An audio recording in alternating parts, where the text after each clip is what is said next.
सनसनी। सजना है मुझे सजना के लिए, सजना है मुझे सजना के लिए। मैरिज एनिवर्सरी पर मौत का तोहफा। दो जिस्म एक जान थे दोनों, हर सुख दुख के साझीदार। दोनों ने शादी के 7 फेरे लिए और हर साल शादी की सालगिरह पर वो एक दूसरे से जिंदगी भर साथ निभाने का वादा करते, एक दूसरे को तोहफे देते। लेकिन मैरिज एनिवर्सरी का एक मौका ऐसा भी आया जब दोनों ने एक दूसरे को दिया एक खौफनाक तोहफा। बेहद खास था वो मौका शादी की सालगिरह का, और इस दिन को यादगार बना देना चाहती थी वो औरत। कभी अपनी लटों को सुलझाते तो कभी माथे पर बिंदी लगाते। वो सज रही थी अपने पति के लिए, मानो जिंदगी भर का प्यार एक ही दिन में लुटा देना चाहती हो। पति भी एक दूसरे कमरे में बेसब्री से उसका इंतजार कर रहा था। दोनों को इंतजार था एक खास पल का, और जब मैरिज एनिवर्सरी का वो पल आया तो दोनों की चीख ने सारे शहर को हिला कर रख दिया।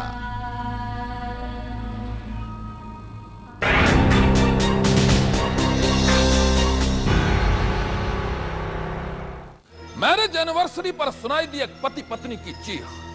मौत की उस आखिरी चीख में दबी थी उनकी ख्वाहिशें, उनके अरमान।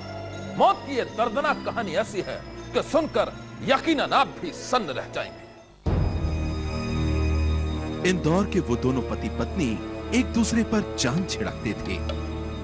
शादी के कई साल बीत चुके थे, लेकिन हर मैरिज एनिवर्सरी को उन दोनों पति पत्नी ने अपनी मोहब्बत से खास बना दिया था। किसी बात की कोई कमी नहीं थी दोनों की जिंदगी में। पति धैर्यशील काचरे एक प्राइवेट कंपनी में मुलाजिम थे, तो पत्नी वंदना एक स्कूल में टीचर थी। 2 बच्चों के अपने छोटे से परिवार में बेहद खुश थे वो दो। पड़ोसी तो वंदना के खुश मिजाजी का बयान करते नहीं थकते थे। हमारे साथ काम करती थी, बहुत अच्छी टीचर थी, बच्चों के संग भी अच्छा बिहेवियर था और अपने सीनियर लोगों के साथ भी काम में भी वो बहुत अच्छी थी।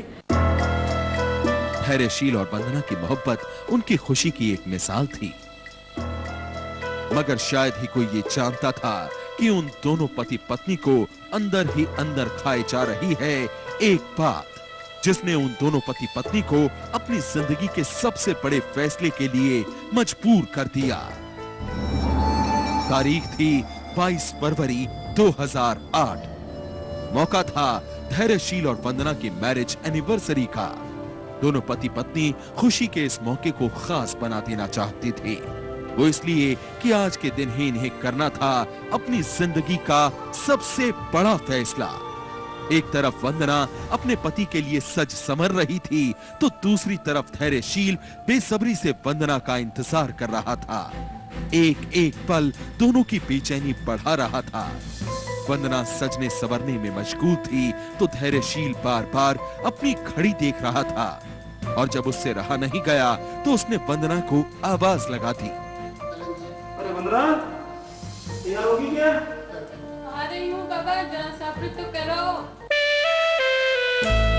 अगले ही पल वंदना धैर्यशील के सामने थी। वंदना को यूं सजा सवरा देख धैर्यशील उसे देखता ही रह गया। वंदना ने अपने पति के पैर छुए तो धैर्यशील ने उसे अपनी बाहों में भर लिया। दोनों बच्चे अपने दादा के पास गए थे, लिहाजा घर में दोनों पति पत्नी के सिवा कोई नहीं था। बड़ी देर तक वो दोनों एक दूसरे से हंस हंस कर बातें करते रहे। आपको क्या तोहफा दिया? एक ने दूसरे से मैरिज एनिवर्सरी के तोहफे के बारे में पूछा, और तैर गई उनकी आंखों में एक उदासी।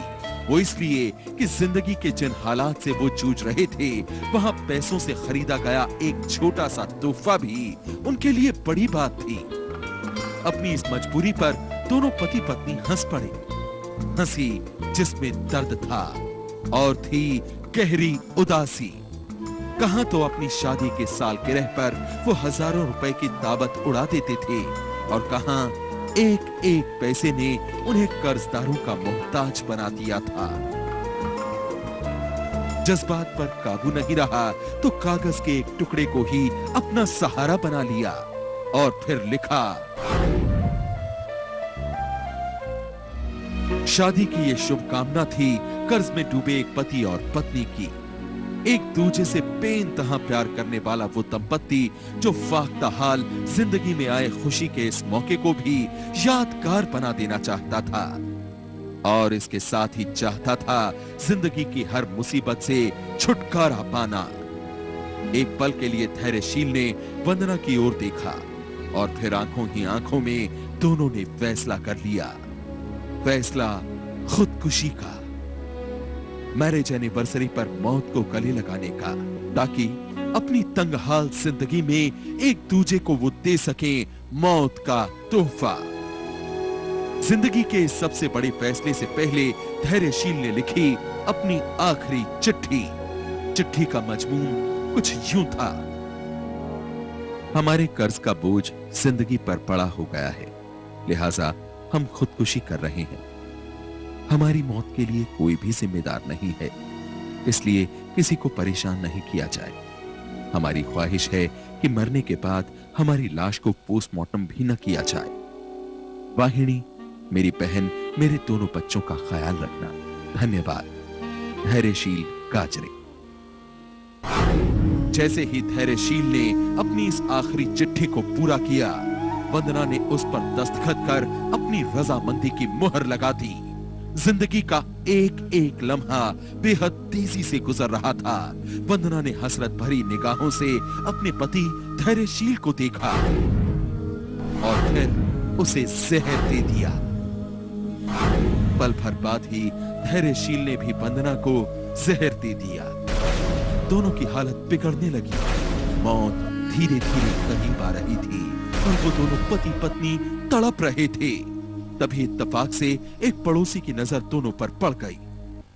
वो तो 12 बज रहा था। हाँ, क्या हुआ था फिर? तो उनने बुलाया कि यहाँ आओ, मेरे घर का नंबर लगा दो आप। अच्छा। तो मैंने यहाँ पर आई, आवाज़ दी कि यहाँ क्या है, तो बोले हम लोग जा रहे हैं दोनों लोग, यही मेरे घर का फ़ोन लगा दो। बस हमने कहा कहाँ क्या नंबर है, वो दोनों लोग बोल रहे थे। फिर यहाँ पर आए तो उनकी वाइफ आई तो बताई कि ये नंबर है, ये हम लोग जा रहे हैं, ये नंबर हमारे घर लगा दो। जैसे मुंह से झाग निकल रहा था। धैर्यशील और वंदना की हालत बेहद नाजुक थी।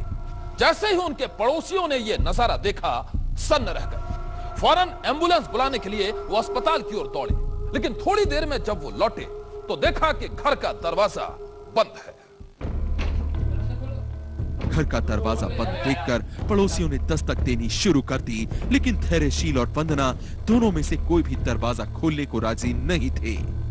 साथ साथ जीते जीते जब कर्ज नहीं चुका पाए तो साथ मरने का फैसला कर लिया।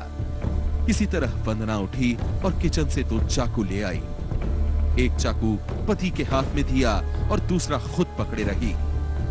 दोनों ने आखिरी बार एक दूसरे को जी भर के देखा और फिर ताबड़तोड़ एक दूसरे पर वार करना शुरू कर दिया।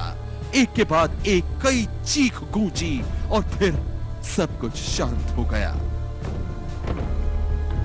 जब पड़ोसी घर में दाखिल हुए तो खून से सना पड़ा था दोनों का बेजान जिस्म। ये खौफनाक नजारा जिसने भी देखा वही सहम गया। फौरन पुलिस को इत्तला दी गई। सल्फास खाने के बाद फिर पड़ोसियों में कोई मिस्टर श्रीमती श्रीवास्तव रहती हैं, उन्हें ये बताया कि हमने सल्फास खा लिया। तो इन्होंने, इनके पड़ोसियों ने हॉस्पिटल ले जाने के लिए इसकी व्यवस्था की, एम्बुलेंस की, और ये सभी वहाँ से गए। इस बीच में जब वापस एम्बुलेंस लेके आए तो ये जो मिस्टर गाजरे थे ये खून से लथपथ मिले और इनके सीने में और इधर 2-3 जगहों पे चोट के चाकू के निशान दिख रहे थे और घर में भी काफ़ी खून फैला हुआ था फर्श पे और ये बेहोश थे। और उनकी श्रीमती के भी हाथ में, दाएं बाएं हाथ पे चाकू के निशान मिले थे। तो ये संभवतः लगता है कि जब ये सभी चले गए होंगे पड़ोसी गाड़ी लेने के लिए, इस बीच इनमें आपस में चाकूबाजी हुई। घटनास्थल पे 2 चाकू भी मिले जो घर के ही चाकू थे, सब्जी वगैरह के लिए उपयोग में लाते थे। कर्ज ने धैर्यशील के साथ ही उसकी पत्नी वंदना के सारे अरमान तोड़ दिए थे। एक दूसरे पर जान छिड़कने वाले पति पत्नी जब हालात का सामना नहीं कर पाए तो साथ मरने का फैसला कर लिया, वो भी ठीक मैरिज एनिवर्सरी के ही रोज, ताकि मरकर ही सही शादी की सालगिरह पर एक दूसरे को दे सकें तोहफा, मौत का तोहफा। सनसनी के लिए इंदौर से धर्मेंद्र शर्मा की रिपोर्ट।